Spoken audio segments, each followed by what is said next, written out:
संत कबीर की साखियाँ और उसके बारे में ग्रुप डिस्कशन, संत कबीर की साखियों को गहरे से समझने का एक सामूहिक प्रयास।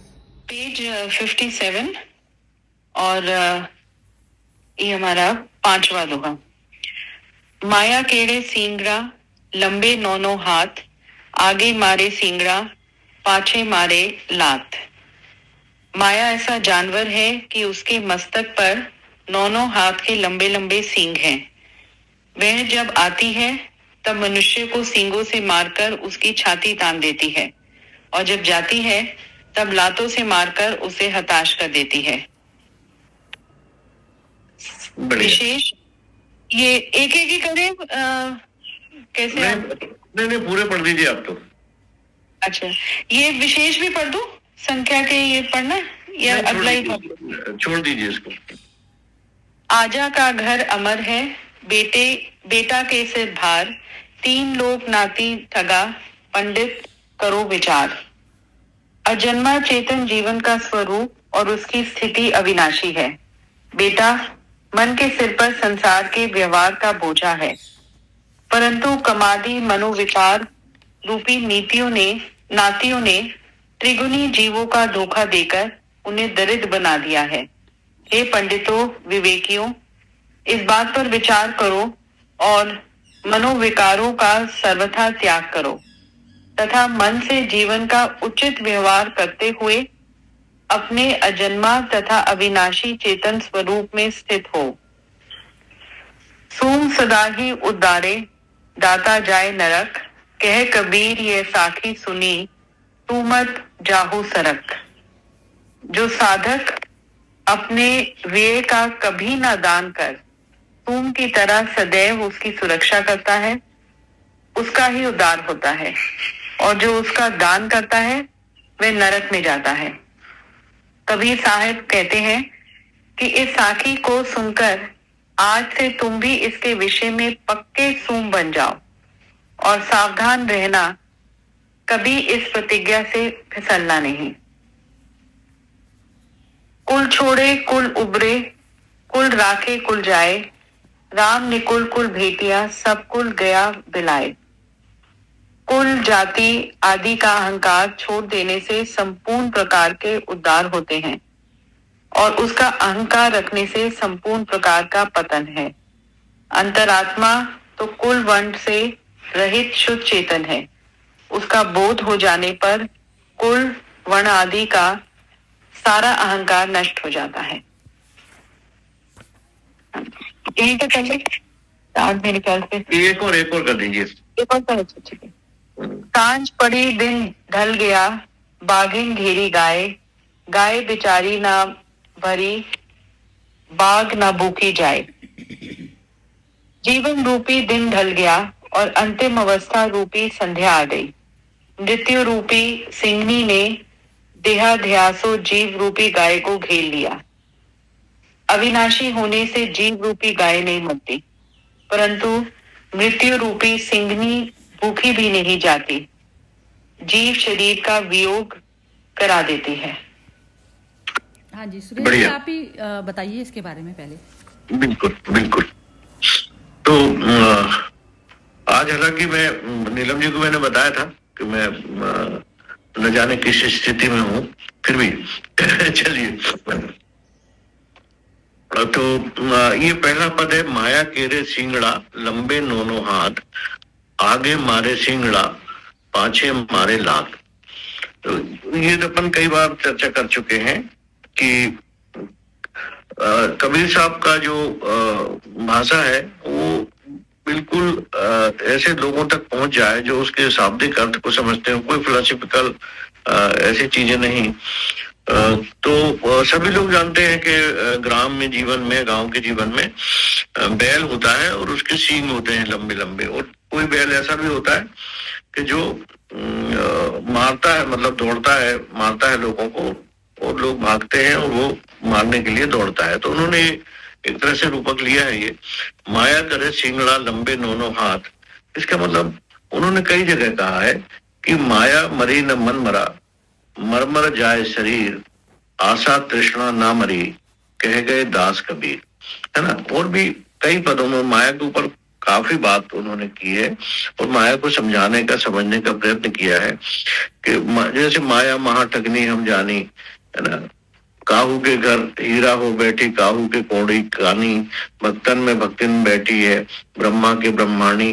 वो कहते हैं कि माया कई कई रूप धारित करती है ना। उसके रूप इतने सूक्ष्म होते हैं कि हमें समझ में नहीं आती। कभी मान के रूप में आती है, कभी धन के रूप में आती है, कभी स्वार्थ के रूप में आती है, कभी न जाने उसके इतने रूप हैं कि हम समझ नहीं पाते और वो प्रवेश कर जाती है। तो माया करे सिंगड़ा जब वो आती है तो वो सिर्फ लंबे लंबे जानवरों की तरह सींग नहीं होते हैं, और लेकिन वो अदृश्य रूप से इतनी कोई भी तरीके से आपके शरीर में, आपके मन में, आपकी बुद्धि में, चित्त में कहीं ना कहीं से वो प्रवेश कर जाती है और आपको परेशान करना शुरू कर देती है, हताश कर देती है ना।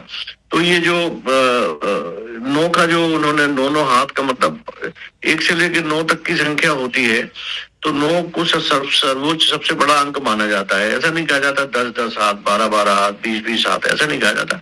9 का मतलब है सर्वाधिक, है ना। तो अधिक से अधिक वो माया वासनाओं के रूप में आती है, कामनाओं के रूप में आती है, कल्पनाओं के रूप में आती है, स्मृतियों के रूप में आती है, और उसका जो हमेशा परिणाम होता है वो शोक, मोह, दुख, इस उसका सदैव परिणाम, माया का सदैव परिणाम शोक है, दुख है और इस तरह के अवांछित चीजें हैं जो हमारे जीवन को परेशान करके रख देती हैं। अब होता क्या है और उसकी परीक्षा क्या है? माया के आते ही हमारी जो आंतरिक ऊर्जा है, जो हमारी शक्ति है, वो बाहर की तरफ बहने लगती है। ये एक बहुत महत्वपूर्ण तरीके से समझना चाहिए कि हमारी कभी कभी हम देखते हैं, बहुत निस्तेज पाते हैं अपने आप को। हम ये पाते हैं कि यार मेरे शरीर की या मेरे मन की सारी ऊर्जा कहाँ गई। तो यदि हम उसको खोजें तो पाएंगे कि जैसे मन माया में उलझा और हमारी जो आंतरिक ऊर्जा है, जिसके कारण हम बहुत स्वस्थ और आनंदमय महसूस करते हैं, वो कम हो जाती है। ये एक माया की सबसे बड़ी पहचान भी ये है कि जब हमारे शरीर की सारी ऊर्जा बाहर निकल जाए, हम अपने आप को बहुत ही कमजोर महसूस करें, तो समझिए कि हमारा मन कहीं ना कहीं किसी न किसी माया में फंस गया है। तो उसको देखें, उसको साक्षी भाव से थोड़ा सा देखने का प्रयत्न करें तो हम पाएंगे कि अरे वाह, इस वजह से ऐसा हो गया है।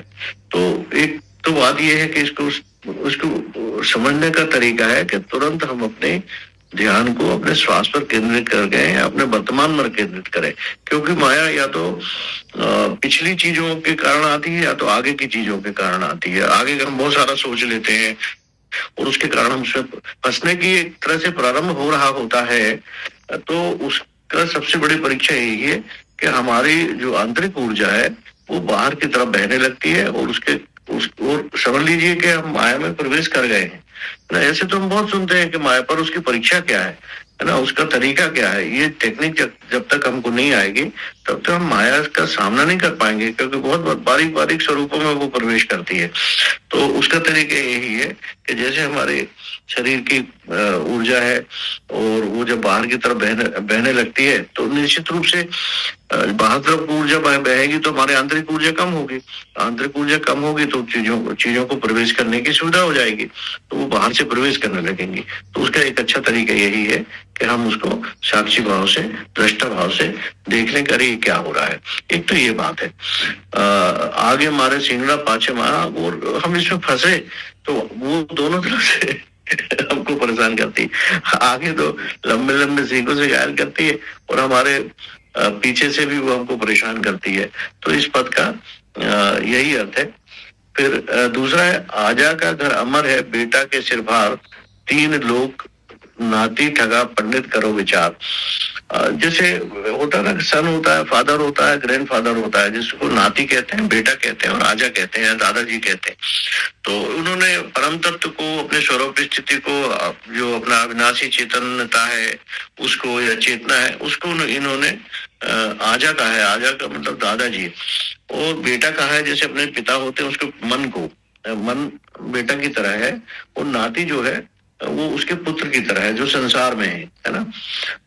मन तो शरीर में है, चेतना आपके भीतर है, और प्रत्यक्ष रूप से जो काम, क्रोध, लोभ, मोह, अहंकार ये जो काम करता है, ये संसार के जगत में ये इसको उन्होंने नाती कहा है। तो ये कहा कि ये जो नाती के कृत्य हैं, जिन चीजों में हम फंसते हैं, तो ये हमको बहुत दुखदाई हो सकते हैं, और इसलिए, और इससे फिर हमारा मन खराब होता है, और उससे हमारा जो परम तत्व की तरफ जाने का जो तरीका होता है वो बाधित होता है, रुकता है। तो इसको उन्होंने कहा है कि आजा का घर अमर है ना। परम तत्व तो अमर है, उसको तो अविनाशी है, वो तो है ना, उसको तो समाप्त होने का कोई सवाल ही नहीं है। और बेटा के सिर भार है ना, और उसका जो मन है ना, मन के ऊपर इस चीज का भाव है, तक मन में जितनी निर्मलता होगी, जितनी शुद्धता होगी, तो वो परम तत्व की स्थिति अच्छी तरह से बनी रहेगी। और जो अभी संसार में जो हम है, इसको बोलते हैं बेटा, नाती, है ना। इस संसार में से उठती हैं चीजें, मन में जाती हैं, मन से परम तत्व की तरफ जाती है। इन पूरी चीजों का एक सीरीज है। तो जिस तरह से हम, यदि हम संसार में रहते हुए जितना, और ये लगातार जो नाती का रोल है, यानी संसार में जो रहने का रोल है, ये लगातार हमको किन्हीं किन्हीं चीजों में फंसाता रहता है। तो विवेकियों से कहा है कि विचार करो कि इन चीजों को यदि हम अपने व्यवहार को ठीक करेंगे तो मन ठीक होगा, मन ठीक होगा तो हमारी चेतन अवस्था में जाने की हमको सुविधा प्राप्त होगी। तो इस पद में वो फिर से इसी बात को कह रहे हैं। तो सुन सदा ही उधरे दाता जाए नरक, कह कबीर सखी सुन तू मत जाओ सरक। ये साधना में रत जो ब्रह्मचारी जीवन व्यतीत करते थे, उनके लिए ये साखी कही गई है कि जो ब्रह्मचर्य का जीवन करते हैं, अब ब्रह्मचर्य सिर्फ शारीरिक, मानसिक सभी तरह का ब्रह्मचर्य होता है। कुल मिला के स्वाभाविक रूप से हमें चीजों को ना करना, उसको तो ब्रह्म, तो ऐसे साधकों के लिए, क्योंकि देखिए जैसा कि हम पहले भी चर्चा कर चुके हैं कि वो साधकों से बात करते हैं, तपस्वियों से बात करते हैं, साधकों से बात करते हैं, अवधूतों से बात करते हैं, गृहस्थों से बात करते हैं। तो हर एक के लिए अलग अलग संबोधन और उसकी जरूरत के अनुसार उनसे बात करते हैं। तो इसमें ये कहा गया कि जो साधक हैं, जो साधना में लगे हुए हैं, वे अपने ब्रह्मचर्य को, अपने मन को एक तरह से इस तरह से प्रशिक्षित करें कि वो किन्हीं चीजों में फंसे नहीं। और यदि तो उसको बहुत ही कंजूसी, सूंग का मतलब होता है कंजूसी, है ना।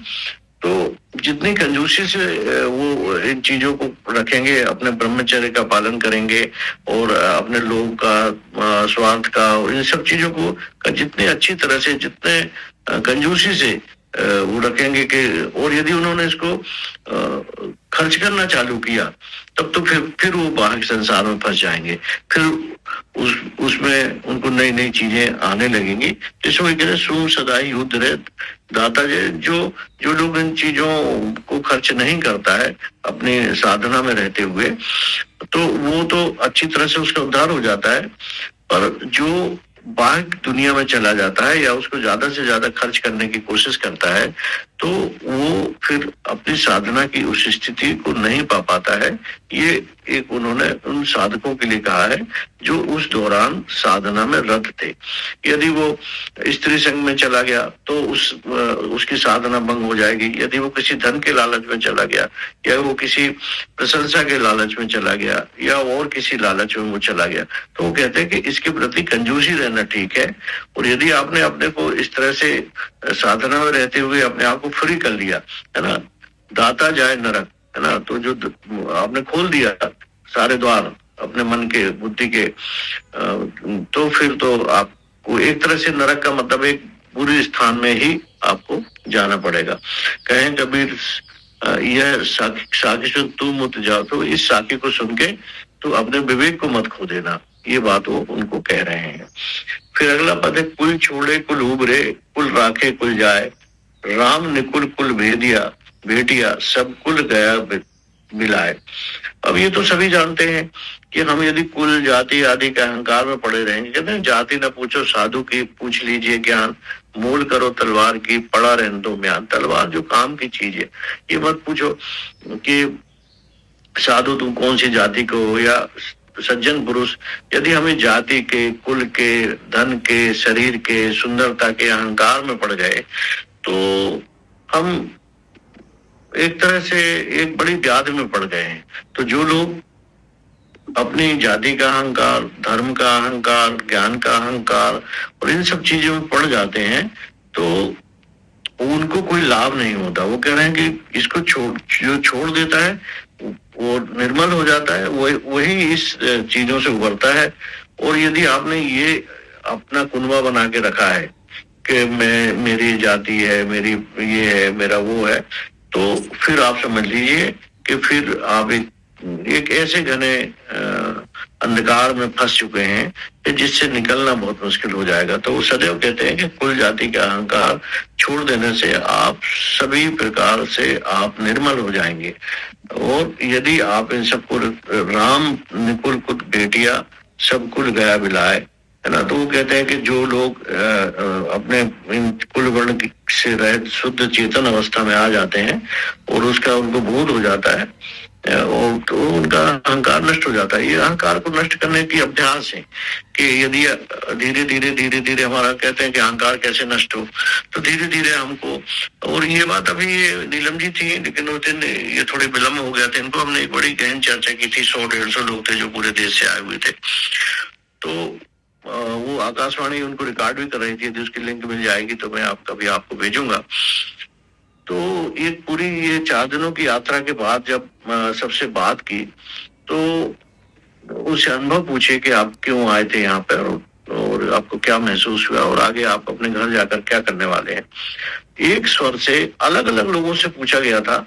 सब लोगों ने कहा कि यहाँ जाके आकर सबसे पहली चीज इस यात्रा में सम्मिलित होने के बाद हमारे सामने ये जो हमारे मन में जाति था, कुल था, धर्म था, स्त्री था, पुरुष था, गरीब था, अमीर था, ये सारी चीजें गायब हो गई। पता ही नहीं चला कि हम साथ खा रहे थे, किसी के लिए कोई वीआईपी व्यवस्था नहीं थी और सब लोग एक साथ एक ही तरह से खा रहे थे, पी रहे थे, सफर कर रहे थे, या सुख है दुख है जो भी सब साथ मिलकर उठा रहे थे, एक दूसरे को मदद कर रहे थे। तो हमारे भीतर ये चीज जो हमारे कुछ लोग जो कह रहे थे कि हम इस तरह से मन में हमारे थी भी, पर यहाँ आके बिल्कुल वो हमको याद ही नहीं आई इन 4 दिनों में। तो वो नष्ट हो गई, एक तरह से खत्म हो गई वो। तो ये एक बड़ा उसका परिणाम था कि इस तरह जब हम कहीं सम्मिलित होते हैं तो हमारे भीतर जो भी थोड़ी मोड़ी चीजें फंसी हुई रहती हैं वो निकल जाती हैं। तो इसको उन्होंने कहा कि कुल जाति का अहंकार छोड़ देने से सभी प्रकार से हमारे मन की शुद्धि हो जाती है, आत्मनिर्भर हो जाती है। फिर उन्होंने कहा सांझ पड़ी दिन ढल गया, बागिन घेरी गाय, गाय बेचारी न मरी, बाग न भूखी जाए। ये भी आप सब समझ ही सकते हैं कि जीवन रूपी दिन जब ढल जाता है, अंत अवस्था आ जाती है, तो मृत्यु को उन्होंने कहा है कि वो एक शेरनी है ना, जीव रूपी गाय को उसने घेर लिया है। अविनाशी होने से जीव रूपी गाय नहीं मरती है ना, वो तो फिर से अपनी यात्रा पे निकल पड़ती है। परंतु आगे उन्होंने कहा बाघ न भूखी जाए, तो जो शेर है वो अपने शरीर उसके लिए बच जाता है खाने के लिए, वो भी भूखा नहीं रहता है, शरीर उसके लिए बच जाता है, वो उसको खा लेती है। और बाकी जो दूसरी चीजें हैं वो तो फिर भी हमको लगता है कि सांझ भी आए और ढल भी जाता है हमारा जीवन, तब भी वो बना ही रहता है ना किसी रूप में, कई बार हमारे कामों में, कई बार हमारी स्मृतियों में, कई बार हमारे जो सत्कार हमने किए उस रूप में, है ना। तो ये उन्होंने इन पदों के द्वारा कहा है। और बस मैं इतना ही कहूंगा, फिर आप लोग इसमें जोड़िए कि किस तरह से और नई चीजें इसमें जुड़ती हैं। तो बहुत बहुत धन्यवाद आपको। आज मैं कुछ थोड़ी सी ठीक स्थिति में भी नहीं हूँ तो उसके लिए माफ करिएगा, है ना। बताइए, चलिए आप कहिए श्रद्धा जी। हाँ जी, बहुत ही सुंदर एक्सप्लेन किया। ये आप जो एक्सप्लेन करते हैं ना सुरेश जी, उसके बाद ही थोड़ा सा मेरे को भी ये लैंग्वेज समझ कम आती है। तो अब जैसे जो बनता है ना वो उसके बाद ही क्लैरिफाई होता है एक्चुअली। मैं तो इसमें निचोड़ना अपना मैं साथ की साथ ही बोल रही हूँ आपके। इसमें टोटल जो निचोड़ है वो अपने आप को स्वयं को ना भूलने से ही आती है बस बार बार। तो इसमें जैसे जाति कुल हमने ना तादात्म्य कर लेते हैं इस बॉडी से अहंकार ना दोनों के बीच में उसको प्ले करना होता है रोल, कि जो एक शरीर भाव से उत्पन्न हुआ अहंकार, अब अहंकार का रोल है वो बार बार अपना आत्मा में अपने स्वयं के स्वरूप में मर्ज होकर कोई भी चीज करे। तो अब जो भी मन रूपी जो मन को ही आप वीर्य समझ लीजिए कि मन ही जैसे वीर्य है, तो उसको मैं कंट्रोल करके जब कोई भी एक्शन कर रही हूँ ना, तो वो एक्शन तो ठीक है, यदि वो मेरे मन से निकल गया तो मैंने वीर्य का दान कर दिया, वो तो दान ही वो पाप हो गया। तो ये तो चीज इस वाले श्लोक के हिसाब से हो गई। और दूसरा ये जो अवस्था जो बताई कि जो सिंह रूपी जो वो गाय को खा जाता है, तो वो मेन मैटर वो है कि हमने अपना तादात्म्य जो अहंकार है वो अपने आप को क्या समझे बैठा है, वो उसने अनंत के साथ में जिसका जन्म मृत्यु नहीं उसके साथ में तादात्म्य किया है, ये इस बॉडी के साथ में, तो मृत्यु उसी के लिए है जिसने अपने आप को बॉडी माना है। बाकी जिसने बॉडी माना ही नहीं अपने आप को, जो चेतना के अपने स्वरूप में ही रह गया, तो उसके लिए तो कोई मृत्यु नहीं। तो बस ये वाली जो साज है, साज भी उन्हीं के लिए आती है जो शरीर भाव से जुड़े हैं। तो उनको बार बार अपनी स्मृति में जाएंगे तो ये चीजें बार बार अपनी स्मृति आपको करनी ही पड़ेगी। अदरवाइज तो आप जो ये माया का जो प्रपंच जो बता रहे हैं ना, तो टोटली माया है, इंक्लूडिंग अहंकार ऑल्सो। तो वो अहंकार को जब तक अपने स्वरूप का भान नहीं होगा ना, तो वो ऐसे भटकन उसकी चलती ही रहेगी। तो वो जो माया है ना, तो माया तो वो हो गई ना कि जो टोटल जो सारा जो बॉडी है, बॉडी से बनी चीजें, बुद्धि हो गई। जैसे हम किसी की बुद्धि को अप्रिशिएट करते हैं कि ये, लेकिन वो बुद्धि है ना, वो भी माया है, तो माया में अटकते हैं हम बार बार। तो वो बार बार माया में अटकना मतलब ये होता है, चाहे हम किसी दूसरे को प्रेफरेंस दे रहे हैं, चाहे वो अपने आप को दे रहे हैं। तो जैसे ही हमने बॉडी को, माइंड को या किसी के स्टेटस को कोई भी जो इंपॉर्टेंस दी, तो उस समय अपने स्वरूप को भूल गए तुम। कहीं पर भी जो दो भी शब्द हमारे जो ज्यादा बोलते हैं, तो हम कभी तो अपना अहंकार को स्ट्रांग बनाते हैं और कभी जो है हम दूसरे के अहंकार को भी बनाते हैं। ये हमें हमेशा अपनी स्मृति को भूलने से होती है ये सारे। तो अपनी स्मृति को जैसे ही हम अपने आप को भूले, तो मनुष्य अहंकार के उसमें फंसता ही फंसता है। तो जैसे वो बाहरी तौर के किसी के व्यवहार को देखेगा, बड़ा कुशल व्यवहार किसी ने किया, तो अब कुशल व्यवहार को भी वो अच्छा मान लिया उसने कि ये तो इसने तो बहुत। अब जैसे यदि किसी के मन में कोई प्लान करके आया हो कि इसको इस तरीके से मैं फंसा सकता हूँ, तो वो आप उसके बाहर के व्यवहार को देखकर उसमें फंस सकते हैं ना। तो लेकिन जो मनुष्य मुक्त है वो नहीं फंसेगा, भारी व्यवहार में नहीं जाएगा ना। वो भारी व्यवहार में भी वो, क्योंकि उसको इम्पोर्टेंस ही नहीं देगा। वो भारी तौर पे उसने कितने व्यंजन खिला दिए नहीं खिला दिए, कुछ मैटर नहीं है ना उसके लिए, क्योंकि वो सारा कुछ माया का प्रपंच देख रहा है। क्योंकि एक जो मनुष्य संत प्रवृत्ति का होता है ना, तो वो अलग से एफर्ट नहीं करता कभी भी, उसमें सहजता होती है। हर कर्म में सहजता इस तरीके से होती है कि कोई आया है, उस पर जो अवेलेबिलिटी है वो अपने तरीके से पूरी तरह से पेश करेगा उसको। लेकिन वो अलग से व्यवस्था करके कि उसको इम्पोर्टेंस दे के कि 10 व्यंजन मुझे बनाना ही है, तो इस तरीके का कार्य कभी भी नहीं करेगा वो। ये वाली हरकत जो करता है वो अहंकार भाव कराता है हमसे। तो बस अहंकार को ही हमेशा बार बार चेक में रखना होता है। और यदि अहंकार को आपने चेक में रख लिया, तो अब आत्मा में प्रतिष्ठित हो जाते हैं। तो आत्मा से कर्म चलना चाहिए हमेशा। मन को पीछे बैक सीट पे रखो हमेशा, जैसे अर्जुन को भगवान ने बैक सीट पे रखा हुआ था, ऐसे ही होता है। तो यही साधना जो करी जाती है, यही है बस। हाँ जी, चलिए। बढ़िया बढ़िया सर जी, बहुत ही अच्छा, बहुत ही अच्छा, बहुत ही अच्छा, बहुत अच्छा। चलिए अनामिका जी बोलेंगे अब। हाँ जी अनामिका जी आप बोलिए। अनामिका जी पाठ बहुत अच्छा करती हैं। अन्यथा आजकल ये पाठ करना बड़ा बिल्कुल उच्चारण ठीक होते नहीं है लोगों को, पर अनामिका जी बहुत अच्छा करती है। हाँ बहुत ही सुंदर है, इनसे ही करवाते हैं। लेकिन है ना हमारे उसमें ग्रुप में ना विम्मी और यही दोनों ना, एक क्लैरिटी बहुत जबरदस्त है। अब इनको तो हाँ बहुत अच्छी विम्मी जी का तो अभ्यास है, इनको तो लगातार मंच पर बोलना होता है। हाँ, तो वो दोनों की बहुत ही बढ़िया है। हाँ जी अनामिका जी बोलिए आप। नहीं, वही मेरे को आज एक सुरेश जी की जो ये वाली बात मुझे बहुत मतलब अच्छी लगी कि जो ये माया होती है वो इतने बारीक बारीक तरीकों से मतलब प्रवेश करती है कि हमारी पूरा जो मन है उसका मतलब जो शांति में हम लोग बैठे तो पूरा मतलब कि भंगी हो जाती थी, मतलब हम अशांति की ओर चले जाते। मतलब छोटा सा कोई कंकड़ भी फेंक देगा या कुछ किसी ने कुछ बोल दिया तो ही हिल जाते। तो मतलब वो जो है साधना मतलब वो अभ्यास से ही होगा, मुझे ऐसे लगता है। बस इतना ही बोलना है। बहुत ही सुंदर, बढ़िया बढ़िया बढ़िया, बहुत अच्छा। हाँ जी दीपा जी आप बोलिए।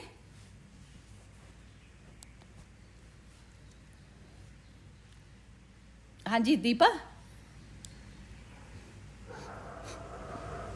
चलो ठीक है, हर्षा आप बोलिए। इतना मुख्य सार तो सबने इतना सुंदर बता दिया है ना, कि जहाँ मैं हूँ तो वहां तू नहीं है। तो मैं को तो हटाना ही है हर एक पल में ना। तो पूरा जैसे शरणागतम में हम लोग, शरणागत में मैं शरण में जाने वाला हूँ ऐसे व्यक्ति भी, पर शरणागत करना बहुत ही मुश्किल है। ईश्वर के आदेश पर चलना बहुत मुश्किल होता है, क्योंकि पल पल में जैसे इन्होंने कहा ना अभी कि भाई कहाँ माया बारीक रूप से कहाँ आ जाती है ना, तो अपनी सरेंडर वहां अधूरी रह जाती है। फिर अपने प्रेफरेंसेस, अपने डिजायर, अपने प्रेजुडिसेस, ये सब हावी हो जाते हैं, क्योंकि ये ईगो का खेल ही है। ईगो है ना, उसको हमेशा जैसे बोलते हैं ना कि हम मेनका जैसी है, हमेशा हम लोग को इग्नोर करती है। हम लोग विश्वामित्र बनने जाते हैं, पर मेनका आती रहती है डायरेक्ट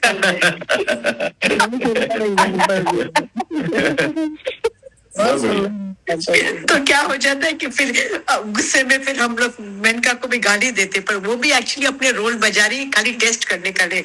तो मदर को हम लोग हमेशा पूछते थे, कोई साधक लोग पूछते थे कि माँ हम लोग इतनी कोशिश करते पर सूक्ष्म सूक्ष्म इच्छाएं हमारी छुटती नहीं है, तो मदर बोलते थे कि ये एक्चुअली हॉस्टाइल फोर्सेस नहीं है, ये प्रकृति का नियम है कि ये सब बाधाएं पार करके भी तुम्हें ईश्वर प्राप्ति करनी है। She used to joke and say, humorously, to get God is not so easy as you think. You have to cross many barriers. उसके बाद जब ये सब में आप समता में आ जाएंगे, तो आपकी कुछ स्थिति उपलब्ध हो जाती है जहाँ वहाँ होते हैं। तो सुरेश जी, मैं आपको वहाँ में हमारे सेंटर है, शेरबिंदु सेंटर इंदौर में, वहाँ में धारी का कोई जगह है, धारी धार हाँ धार हाँ।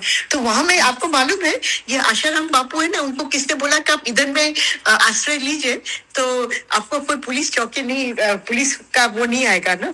तो धार में जो हमारे जो सेंटर चलाते हैं ना, वो बोला कि उसको धमकी दिए लोग ने कि यदि तू पुलिस के पास जाएगा तो तेरे को मार दूंगा मैं, हम लोग मार देंगे। तो उसने बोला जहाँ माँ का राज है वहां आसाराम बापू बैठ ही नहीं सकते, या आसाराम बापू या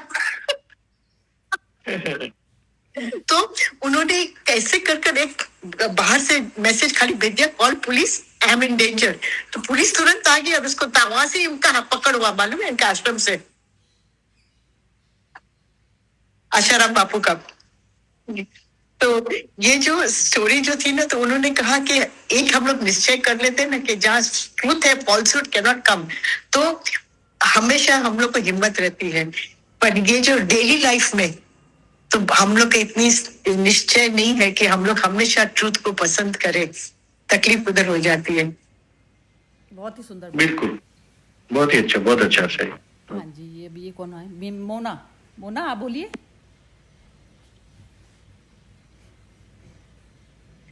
मोना अनम्यूट करके बोलना पड़ेगा। चलो, मोना अवेलेबल नहीं लग रही। नीलम जी आप बोलिए।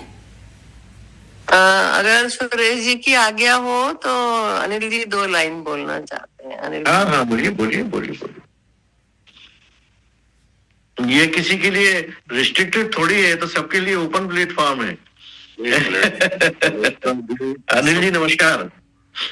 सबको नमस्कार। मैं एक लाइन में बस इतना ही कहना चाहता हूँ कि जो इन्होंने अरेंज किया था कबीर सम्मेलन, बस मैं तो कह रहा हूँ कि ऐसा कुछ हमने काफी सालों से देखा नहीं। बहुत साल पहले के कुछ प्रोग्राम देखता था मैं, पर इस बारी तो बहुत सारे कवि और बहुत सारे गायक आए, तो सुन के मजा, खासकर जो सीनियर गायक थे, इस सब के लिए मैं सुरेश जी का धन्यवाद करना चाहता हूँ। और इन्होंने जैसे हमारी आओ भगत की और जैसे हमें अपने घर में एक रात के लिए ठहराया, उन सब के लिए बहुत बहुत धन्यवाद। ऐसा मौका बहुत कम ही मिलता है जिंदगी। तो मैं फिर से बस यही थैंक यू करने के लिए मैंने बोलना था, बाकी ठीक है। अनिल जी, ये तो हम कृतज्ञ हैं आपके प्रति और नीलम जी के प्रति और ये बिमी और सरिता जी के प्रति कि हमको ये सौभाग्य प्राप्त हुआ। तो हम तो आपके प्रति कृतज्ञ हैं। ये अलग बात है कि मेरी अपनी तरह की व्यस्तताएं थी, और उसके बाद भी आप लोगों ने सब कुछ सहन किया। बहुत बहुत शुक्रिया आपको। हाँ जी, चलिए अब मैटर पे आते हैं फिर से। हाँ जी। उसमें मैं एक लाइन में बोलूंगी, ये जो रास्ता है ऑल माइटी भगवान, भगवान निर्गुण सगुण जो भी है, जो ये सच्चा रास्ता है और ये बहुत कठिन है। और ये सुनाई दे रहा है? हाँ, एक सेकंड नीलम जी, मैं इनको हर्षा जी आप जरा म्यूट कीजिए, आपकी आवाज आ रही है। हाँ जी,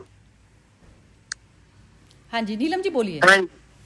हाँ, बस मैं एक लाइन बोलूंगी, जो सच्चा रास्ता है ये बहुत कठिन है। रह रह के अहंकार आगे आके आपको काटने को दौड़ता है। अहंकार की जो बागिनी है वो आपको काटने को दौड़ती है, पकड़ने को। और उस बागिनी से लड़ना आसान नहीं होता है, बहुत सावधान करनी पड़ती है, अपने मन के घोड़ों को लगाम देनी पड़ती है। और ये जो वीर्य है, वीर्य मतलब आपकी 5 इंद्रियां हैं, इनको कंट्रोल में रखना, इनके ऊपर अपनी लगाम रखना आसान नहीं है। और ये जो भगवान का रास्ता कहिए, सत्संग का रास्ता कहिए, इसको ऑल माइटी का रास्ता कहिए, निर्गुण सगुण जो भी कहिए, ये जो रास्ता है बहुत कठिन है।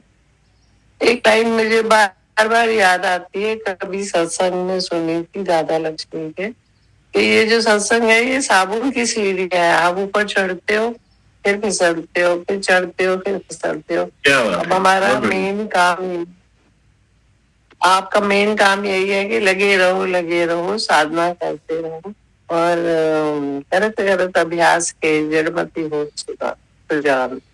बस करे ही जाओ। बस एक फोकस, अर्जुन की जैसे एकांत, चिड़िया की एकांत पे अर्जुन फोकस करता है, ऐसे ही ध्यान प्रभु की तरफ लगाई रखो, कहीं ना कहीं पहुंच ही जाएगा। ध्यान लगाना और साबुन की सीढ़ी से फिसले, फिर चढ़ो, फिर ध्यान लगाओ, फिर चढ़ो, करते रहो, भूलो मत उसको, एक पल भी भूल। जय श्री कृष्ण। बहुत ही सुंदर, क्या बढ़िया बात कही है साहब, उनकी सीढ़ी है अद्भुत, बहुत बढ़िया, बहुत बढ़िया, बहुत ही अच्छा नीलम जी। नीलम जी बहुत कम में और बहुत गहरी बात कह देती हैं, है ना। बहुत ही अच्छा, बहुत ही अच्छा। चलिए, तो अब कौन बचा? नहीं, शिवू जी और विमी जी। अभी शिवू जी आप बोलिए। जी, सभी को नमस्ते।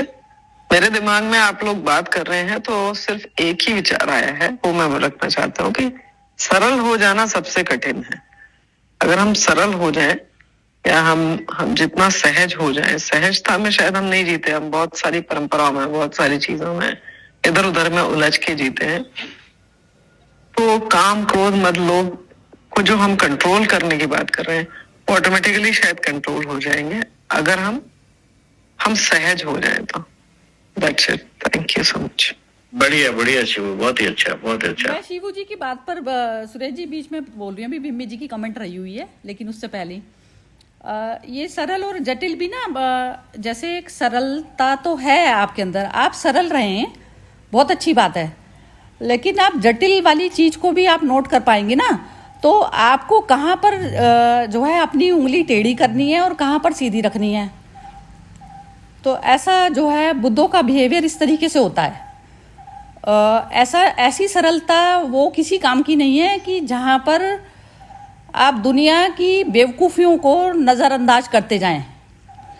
नज़रअंदाज उस तरीके से करना है कि आप सरल तो हैं एक पार्ट पर, आपको नहीं करनी किसी के साथ भी। एक सिरा आपका आत्मा के में बैठा है कि जिसको कुछ भी नहीं चाहिए, ऐसी वाली अवस्था में बैठा है, लेकिन बाहरी तौर की जो है उसको समस्या को ऐसे टैकल करना है कि सामने वाले व्यक्ति के प्रति व्यवहार ऐसा हो कि वो उसके मन को हटाकर आत्मा में प्रतिष्ठित करने वाला व्यवहार हो। तो उसमें जटिलता को मैं पहचानने की शक्ति पूरी होनी चाहिए सरल मनुष्य में भी। मैं इसको ऐसे देखते हूँ कि मेरे अलावा, मतलब अगर हम आध्यात्मिक तौर पर देखें तो मैं ही हूं ना सारा संसार। तो अगर मैं सरल हूं तो मुझे सारा संसार वैसा दिखाई दे पाएगा। बहुत भीतर जब मैं हूं स्थित तो मुझे सहजता ही रहेगी, मुझे फर्क नहीं पड़ेगा। और वो सबसे कठिन है, यही शब्द है हाँ कि वो सबसे कठिन क्यों है, परफेक्ट परफेक्ट। हाँ क्योंकि हमें सब में उलझ जाते हाँ हैं। हाँ, ये बहुत बहुत बढ़िया, बहुत ही बढ़िया। थैंक हाँ ये वाली चीज बिल्कुल ठीक हाँ। बोली, मैं यही बोलना चाह रही थी जो आपने बोला ना अभी, बिल्कुल यही बोलना चाह रही थी। हाँ जी। हाँ, वही जो अभी शिबू जी ने कहा सहजता की बात, वो फ्लो कर रहे हो ना, यू फ्लो। आप कहीं एक चीज के ऊपर स्थिर या रूढ़िवादी नहीं होके उस हाँ, पर हाँ। वो जब सहजता वही आ गई ना, सहजता आ गई तो फिर वो अहंकार भी अपने आप ही डिसॉल्व हो गया। अहंकार तब तक है जब तक आप किसी चीज को पकड़े रखे हो, और जब सहजता आ गई, जब आप फ्लो कर रहे हो उसके साथ, तो फिर आप उस नेचुरली वो आप फ्री माइंड से या नो माइंड जिसे कहा, उससे आप काम कर रहे हो।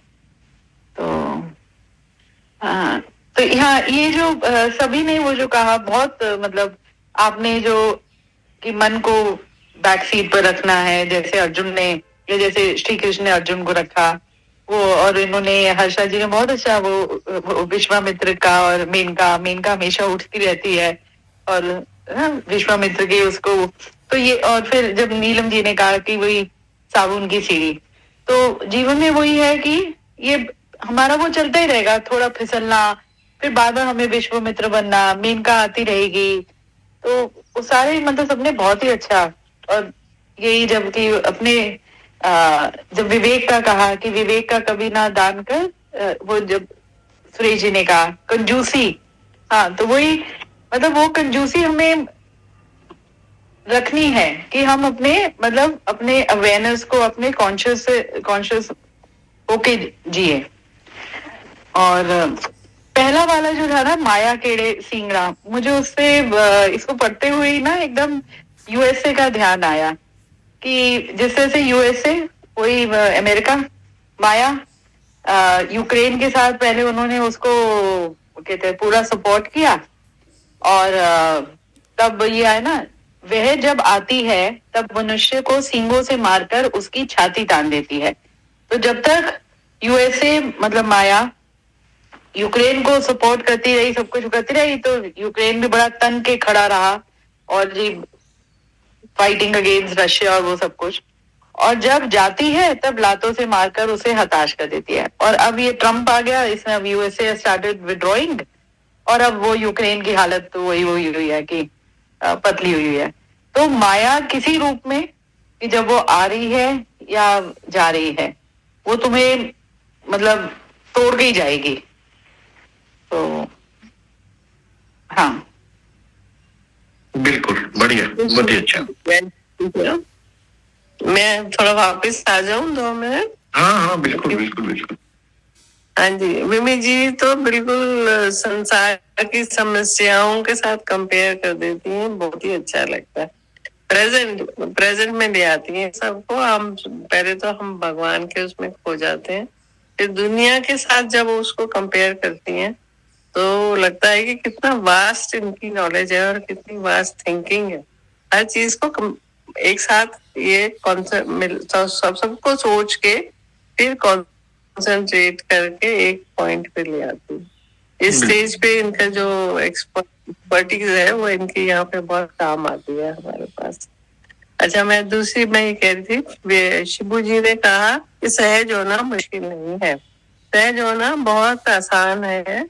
सहज होने के लिए आप प्रभु प्रेम में जब होते हैं तो उसके बाद कुछ भी मुश्किल नहीं होता। जब आप प्रभु के प्रेम में होते हैं, आपके सामने जो व्यक्ति है वो क्या एक्ट कर रहा है, कैसे एक्शन कर रहा है, उसको आप अगर अपने दिल से समझिए, अपनी जगह उसको अपने को उसकी जगह रख के समझिए, उसकी समस्या को समझिए, तो आपके अंदर उसके सारे उसके व्यवहार का कारण भी निकल आता है। बहुत प्रेम होता है उस व्यक्ति के लिए अंदर से। हमेशा नहीं होता कि जो सामने वाला है उसके अगेंस्ट आपको गुस्सा आए या क्रोध आए या उसके एक्शन पे आपको कुछ करना हो। सिर्फ उसको समझने की जरूरत होती है। इंसान को इंसान की तरह समझिए तो सहज होना कोई मुश्किल नहीं है। आप अपने उसके अगेंस्ट नहीं खड़े होगे, आपको उस पे प्रेम आएगा, उस पे करुणा आएगी। जब आपके अंदर दया, करुणा, प्रेम है तो सहज होने में कोई मुश्किल नहीं होता। प्रभु की याद में रहेंगे तो दया, करुणा और प्रेम अपने आप ही आ जाता है, उसमें मुश्किल नहीं होती। सहज होना कुछ तो आपके पुराने कर्मों का भी होता है, कुछ आपकी अपब्रिंगिंग का भी होता है, कैसा है, कैसे व्यवहार में आप रहे हो, और कुछ आपके अंदर अभी कुछ भी नहीं गया। इस समय भी आप अगर अपने आप को भगवान के प्रति समर्पित कर देंगे और सामने वाले को भी भगवान का भेजा हुआ दूध समझेंगे, तो अपने आप ही प्रेम दया करुणा, ये 3 चीजें अपने में आप लाएंगे तो सहज ही सहज है और कुछ मुश्किल ही नहीं। बढ़िया, बस बहुत ही बहुत अच्छा। परफेक्ट बोला है, बिल्कुल बहुत ही बढ़िया। हाँ जी, ये दीपा की रह गई है कमेंट। दीपा, आप बोलना चाहेंगी? हाँ जी, जय गुरुदेव, नमस्ते। हाँ जी। तो मैं सिर्फ थोड़ा ही बोलूंगी। मुझे ऐसे लगा इसके अकॉर्डिंगली जो भी हमने पढ़ा कबीर जी का, तो वो कह रहे कि जैसे माया सिंह है, मतलब माया का जो भी बैल है, तो इसका मतलब कि जो लाइफ है वो हमें ऑफ बैलेंस तो कर ही रही है। कि भाई हर तरह से एक तो मृत्यु जो सामने खड़ी है वो भी है, ऊपर से जिंदगी के जो भी है अप्स एंड डाउन्स वो भी हमको देखने हैं। तो हर तरह से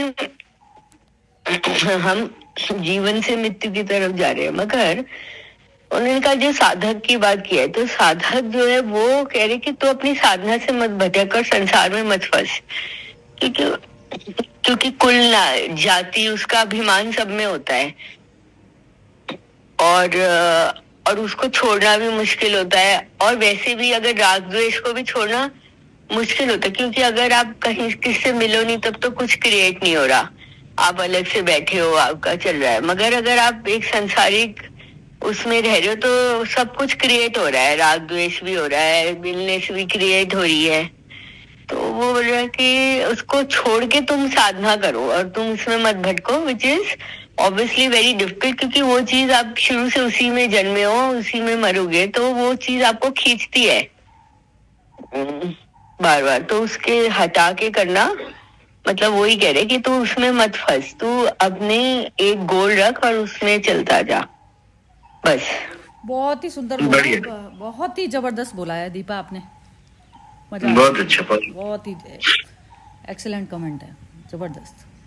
अपने मोती है ना सुरेश जी, अपने मोती है ना इनके भी। बिल्कुल बिल्कुल बिल्कुल बिल्कुल। चलिए आप। मुझे तो इतनी मोतियों की माला मिल जाती तो मैं तो इतना भर जाता हूँ।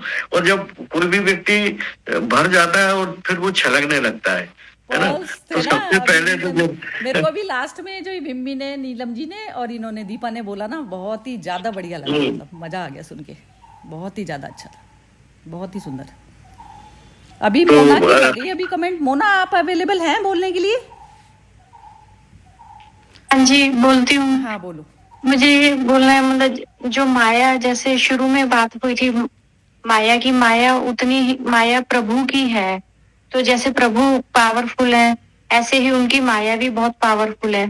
तो इससे मतलब हमें ध्यान रखने के लिए हमें साक्षी भाव में, मतलब हमें पूरा अलर्ट सावधान होके रहना होएगा, जो हम इसमें ना फंसे। बहुत ही बढ़िया। इसमें ना ये बोला था, जैसे इसमें यदि जाति कुल आप याद रख लेना, तो इसमें ना ओशो ने बहुत सुंदर, मैंने पहले भी बोला ग्रुप में कि जात हमारी ब्रह्म है, माता पिता है राम, घर हमारा शून्य में, अनहद में विश्राम। तो बस एक जाति को अपनी याद कर लो, बस ये ओशो के वर्ड थे, मेरे तो हृदय पे छपे हुए हैं कि वो हम जाति को जो आइडेंटिफिकेशन जो यहाँ के उससे कर लेते हैं ना, जिन पेरेंट्स ने हमें शरीर दिया, लेकिन चैतन्य तत्व किसका है ये चीज हम भूल जाते हैं बार बार। तो वो तो ब्रह्म का ही है ना, ब्रह्म की संतान है हम। तो वो ये चीज यदि मनुष्य याद रख ले तो मेरे ख्याल से चेतना जो है उसकी कहीं भी नहीं हिलेगी फिर। बिल्कुल चैतन्य होकर जिए जीवन को, बजाय अपनी वृत्तियों और जड़वत उसमें कैद में होकर जीना। चैतन्य डिसीजन हमेशा जो है इंस्टेंट स्पॉन्टेनियस होता है। एक सेकंड सरिता जी, ओशो का फिर से बोलिए। हाँ, इसे भेज देना ग्रुप में ना। ठीक है, अभी भेज देती हूँ लिख के। हाँ, तो ये तो बहुत सटीक था ना, जैसे वो बार बार अपनी जाति हम भूल जाते हैं। हम जाति चैतन्य की जाति होती है ना, एक जड़ वस्तु की क्या जाति प्रजाति, चेतन की जाति है ना, तो ब्रह्म की, ये दोहा ये जो बोलिए हाँ, ब्रह्म जात हमारी ब्रह्म ये है, जात हमारी ब्रह्म है, माता पिता है राम, घर हमारा शून्य में, अनहद में विश्राम। अनहद मतलब जिसकी कोई हदें नहीं है, अनलिमिटेड, इन्फिनिटी में जिए। समझ गई बस ये। हाँ, अच्छा। बहुत ही सुंदर है ये। मैं कई बार बोल चुकी, इसमें गीता में भी कई बार बोलती हूँ, क्योंकि ये ओशो को जैसे बहुत ही सटीक बोला ना, ओशो का तो अलग ही है, मतलब जैसे अमृतवाणी कह सकते हैं उनको, मतलब अमृतवाणी है। और जितना बेबाक और बिल्कुल बिना डर के जो उन्होंने बोला है ना, ऐसा मुझे नहीं अपनी लाइफ में दूसरा मतलब कोई दिखाई देता। इस युग में तो नहीं है। मोना ये ओशो का भी था, जैसे कि मोना हाँ, मोना बोल रही है। मोना जी से सुनने का मन है। हाँ मोना बोलो। नहीं, अभी तो मैंने बोल दिया है बोलना। अच्छा एक दिन और बोलो, मन में आ रही है। अच्छा लग रहा है। अभी तो नहीं आ रहा मेरे दिमाग उनके मन में। में विचार नहीं आ रहे नीलम जी। चलो सुरेश जी को बोलते हैं, वो खत्म करें। नहीं, बस मैं दो छोटी बातें, अपना समय भी हो रहा है, 9:21 हो गया है। तो ये बैल के सींग से मुझे याद आया कि ये यदि बैल बहुत नाराज हो जाए और बहुत उत्पात मचाए, तो 2-3 लोगों को, 4 लोगों को, 5 लोगों को, या ज्यादा से ज्यादा 10 लोगों को हानि पहुंचाएगा वो, है ना। जैसे बिमी ने अभी जो बात की अमेरिका की और यूक्रेन की, उसी तरह से यदि शेर बहुत खूंखार हो जाए और भूखा हो जाए, तो वो भी ज्यादा से ज्यादा कुछ हिरन को मार डालेगा, कुछ और दूसरे पशुओं को मार डालेगा, ज्यादा उसकी भी सीमा, और जैसे भी उसका पेट भर जाएगा वो मारना बंद कर देगा लोगों को। किसी भी प्रकार से उसके भूख तक ही उसका आक्रमण है ना। पर मनुष्य नाम का जो व्यक्ति है, वो यदि बिगड़ जाए, उसका मन चित्त बिगड़ जाए, तो उसके परिणाम आप देख ही रहे हैं। एक पशु बिगड़ जाए, बैल बिगड़ जाए, या शेर बिगड़ जाए, या और कोई बिल्ली कुत्ता कुछ भी बिगड़ जाए, तो ज्यादा से ज्यादा वो 2-4 लोगों को मारेगा, और उसके बाद वो थक जाएगा या उसकी भूख मिट जाएगी तो नहीं मारेगा। मनुष्य की भूख नहीं मिटती है, और उसी का परिणाम है ये कि उनके अहंकार की भूख नहीं। ये सारी लड़ाइयां दुनिया में जितनी हो रही हैं, ये अहंकार की लड़ाइयां हैं। और कितने लोग जो हैं उसमें मृत्यु को प्राप्त हुए, कितने बच्चे, कितने मकान, कितने अच्छी चीजें, कितनी अच्छी चीजें। तो ये एक जो मन है, इसलिए मन और जो चित्त है वो यदि बिगड़ जाए तो पूरी दुनिया को भी नष्ट कर सकता है वो। इसलिए ये सत्संग जरूरी है कि यदि एक परिवार को नष्ट कर सकता है एक मन का बिगड़ जाना, बहुत सूक्ष्म। यदि उसका किसी का, हमने कई केस देखे हैं जहाँ पूरे परिवारों को लोगों ने नष्ट कर दिया है ना। वो एक नेपाल का राजा था, उसने अपने पूरे परिवार को गोली मार दी थी। तो जब, इसलिए इस मन को संतुलित बनाए रखना, संयम में बनाए रखना, ये इसलिए छोटे छोटे कहने को हमारे 7-8 लोगों के सत्संग है, दिखाई नहीं देता, लेकिन ये बड़ी बड़ी हानियों को बचाते हैं। क्योंकि मनुष्य का मन बिगड़ जाने का मतलब है, एक शक्तिशाली व्यक्ति का मन बिगड़ जाने का मतलब है किसी भी दिन पूरी दुनिया का नष्ट हो जाना। इसलिए ये जो छोटे छोटे सत्संग हैं, छोटे छोटे भजन कीर्तन है, छोटे छोटे जो हम चीजें करते हैं, इससे जीवन संतुलित रहता है। हालांकि उसके बावजूद भी जीवन असंतुलित दिन प्रतिदिन होता चला जा रहा, तब इनकी और ज्यादा जरूरत है। एक बात तो ये, और दूसरा, जैसे अनामिका ने भी कहा था कि ये बारीक तरीके से किस तरह से हमारे माया प्रवेश करती है। तो एक छोटी सी मैं कहानी बता देता हूँ, उसके बाद इसको अंत करेंगे। तो एक बहुत गरीब किसान था, वो अपने, काल्पनिक है कहानी लेकिन अर्थवान है, अपने खेत में काम कर रहा था। तो उसकी पत्नी उसको रोटी लेके गई, जैसा कि होता है, और उसने उसको रोटी दी, उसको अच्छी भूख थी, लेकिन उसने देखा कि सामने एक व्यक्ति खड़ा है, वो भी भूखा है, तो उसने अपनी उस रोटी में से उसको रोटी दे दी। अब इस बात को जो दानों का दूत है वो देख रहा था, और वो इस बात से बड़ा परेशान था कि बताओ ये कैसा आदमी है कि ये खुद भी भूखा रह गया, परंतु इसने अपनी रोटी दूसरे को दे दी। जिसको कहते हैं ना कि अपनी रोटी खाना प्रकृति है ना, दूसरे की रोटी खाना विकृति है। और अपनी रोटी दूसरे को दे देना संस्कृति है ना। तो संस्कृति की बहुत सी परिभाषाएं होती हैं, लेकिन ये है कि दूसरे को भूखा देख के उसको अपनी रोटी भी दे देना संस्कृति कहलाती है। तो उसने दे दी, तो जो उसका दूध था और राक्षसी दूध प्रवृत्तियों का दूध कह सकते हैं, वो देख रहा था और उसे इस चीज को देख के बड़ी पीड़ा हुई। तो वो किसी दूसरे रूप में किसान के पास गया, बोले आपको कितना अनाज पैदा हो जाता है? उसने बताया, बोले नहीं, मैं आपको एक तरीका बताता हूँ, और आप एक खाली जमीन बहुत सी पड़ी है एक व्यक्ति के पास, उसको ले लीजिए तो आपको बहुत फायदा होगा। तो बहुत सूखी जमीन पड़ी थी, उस किसान गया तो उसने वहां कुछ भी पैदा नहीं होता था, बंजर थी, और वो उसने जमीन ले ली बहुत सस्ते दामों में, ऐसे किराए से। उसमें बहुत अच्छी पैदावार हुई, खूब अच्छा पानी बरसा, वो जो बिल्कुल उपजाऊ नहीं थी जमीन, उसमें पैदावार हो गई। इसी तरह से 2-3 साल तक चला, और जो वो दूध था वो उसको देखता रहा, तो इसके पास काफी धन धान्य हो गया किसान के पास। और उसके बाद उसका गांव में भी अपनी मान्यता बढ़ गई, उसको बहुत लोग आने लगे, पूछने लगे, बहुत से रिश्तेदार आने लगे, और उसकी एक बड़ी मान्यता हो गई।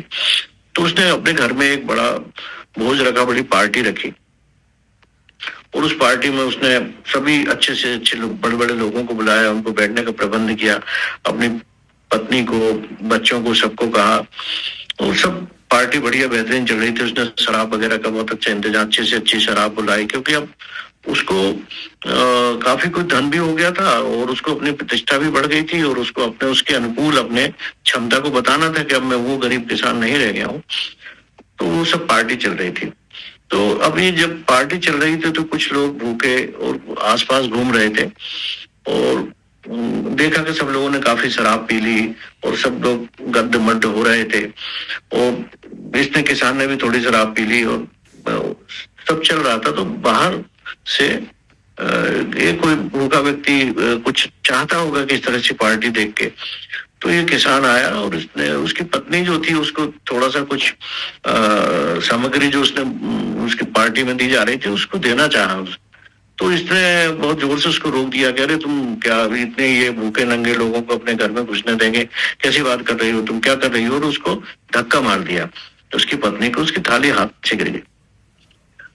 तो वो जो दानों का दूध था वो मुस्कुराया, हंसा, अट्ठास किया उसने, और उसके बाद उसने कहा कि ये देखिए, जो व्यक्ति अपनी आधी रोटी भी दूसरे व्यक्ति को देता था कुछ समय पहले, आज उसकी पत्नी दूसरे को खाना देने जा रही है, उसको भी मतलब ये रोक रहा है।